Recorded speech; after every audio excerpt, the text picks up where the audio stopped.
Hello everyone, kids garden tutorial पे आप सभी का स्वागत है। आज हम लोग क्लास 8 की साइंस का ये है हमारा चैप्टर 5 जंतुओं में जनन, जो कि आपके टर्म 1 एग्जाम के में ऑब्जेक्टिव क्वेश्चन से बन सकते हैं। तो आज इस वीडियो में हम लोग इस चैप्टर से पूरे जितने भी एमसीक्यूज टाइप क्वेश्चन कवर हो सकते हैं सारे हम लोग आज इस वीडियो में कवर करने वाले हैं। ठीक है, तो वीडियो पे बने रहिए बिल्कुल एंड तक।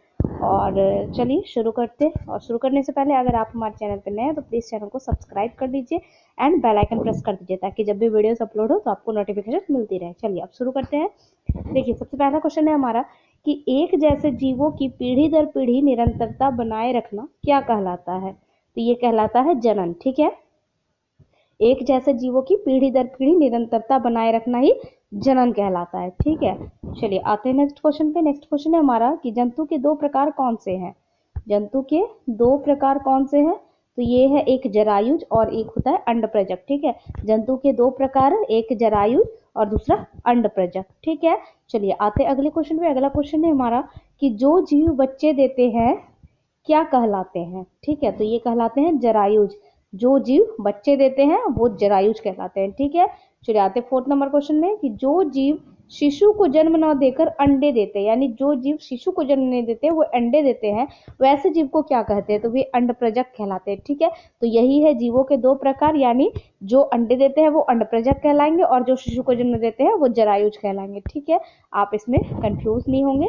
ठीक है, चलिए बढ़ते आगे। अगला क्वेश्चन है हमारा कि जीवों में जनन की दो विधियां कौन सी है?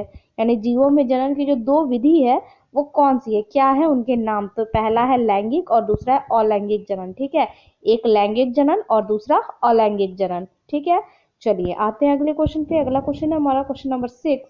हाइड्रा में जनन की कौन सी विधि अपनाई जाती है? ठीक है, यानी हाइड्रा में जो जनन होता है वो किस विधि के द्वारा होता है? तो ये मुकुलन के द्वारा होता है। ठीक है, याद रखेंगे, मुकुलन के द्वारा। ठीक है, चलिए आते क्वेश्चन नंबर 7 में कि कोशिका में जनन की कौन सी विधि अपनाई जाती है? तो ये होता है द्विखंडन। ठीक है, कोशिका में जनन की जो विधि है वो द्विखंडन कहलाती है। ठीक है, इसमें क्या होता है कि जो कोशिका होती है, ये जब मान लीजिए यहाँ पे कुछ भी ऐसा कुछ भी फिगर बना दिया हमने। ठीक है, ये इसका एक केंद्रक होता है। तो यहाँ पर क्या होता है कि धीरे धीरे जब कोशिका जब जनन होता है ना, तो उसका मान लीजिए इधर से एक भाग टूट करके और बस एक नया कोशिका बन जाता है। ठीक है, तो इसी तरह से कोशिका अपने संतति को उत्पन्न करती है, तो इसको कहते हैं द्विखंडन, यानी इसमें उसका खंडन होता है शरीर का। ठीक है, दो भाग में बढ़ जाती है, इसलिए इसको द्विखंडन कहते हैं।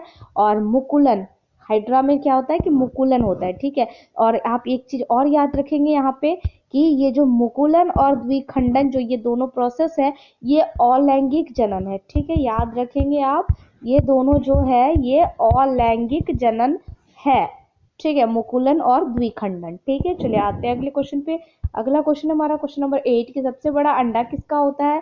तो ये है शुतुरमुर्ग का। ठीक है, चलिए अब 9 नंबर क्या है कि IVF का फुल फॉर्म क्या होता है? ठीक है, तो इन विट्रो फर्टिलाइजेशन। ठीक है, इन विट्रो फर्टिलाइजेशन। ठीक है, जिसको परखनली शिशु भी कहा जाता है। यहाँ पे मैं इसको थोड़ा सा एक्सप्लेन कर देती हूँ। परख नली शिशु कहा जाता है। ठीक है, इसमें क्या होता है कि जो संतति होती है तो वो गर्भ में डायरेक्ट मतलब कि नहीं विकास होता है उसका, पहले बाहर परखनली में जो नर और मादा का जो शुक्राणु और अंडाणु है उसको मिला करके करीबन 1 सप्ताह तक बाहर ही रखा जाता है। उसका 1 सप्ताह के बाद उसको जो भी माता होती है, मतलब कि जो माँ होगी उसके गर्भ में उसको प्रवेश करा दिया जाता है। ठीक है, और उसके बाद जो उस बच्चे का विकास होता है वो माँ के गर्भ में ही होता है, और फिर वो एक बच्चा जैसा नॉर्मल बेबी जन्म लेता है वैसे ही वो भी बेबी जन्म लेता है। ठीक है, तो इसीलिए ये पूरा प्रोसेस है IVF का, और इसका फुल फॉर्म है इन विट्रो फर्टिलाइजेशन। यहाँ पे विट्रो जो वर्ड है इसका मतलब होता है शीशा या फिर कांच। ठीक है, यानी इसका कहने का मतलब है कि कांच में जो बच्चा जन्म लेता है, यानी परखनली शिशु इसीलिए इसे कहा जाता है। पर ऐसा नहीं है कि बच्चे का जन्म परखनली में ही होता है। ठीक है, बच्चे का जन्म बाकी दूसरे बच्चों की तरह गर्भ से ही होता है। ठीक है, सिर्फ इसका जो फर्टिलाइजेशन का प्रोसेस है वो अंदर नहीं होकर के ये बाहर होता है। ठीक है, और 1 सप्ताह के बाद ये गर्भ में एंटर करा दिया जाता है। ठीक है, चलिए आते हैं अगले क्वेश्चन पे। अगला क्वेश्चन हमारा क्वेश्चन नंबर 10 कि विश्व की प्रथम सफल परखनली शिशु कौन थी? ठीक है, अभी जो मैंने परखनली शिशु के बारे में बताया, तो विश्व में जो पहला परखनली शिशु मतलब हुआ था तो ये कौन सा था? तो इसका नाम है आपका लुइस ब्राउन। ठीक है, नाम आप याद रखेंगे लुइस ब्राउन।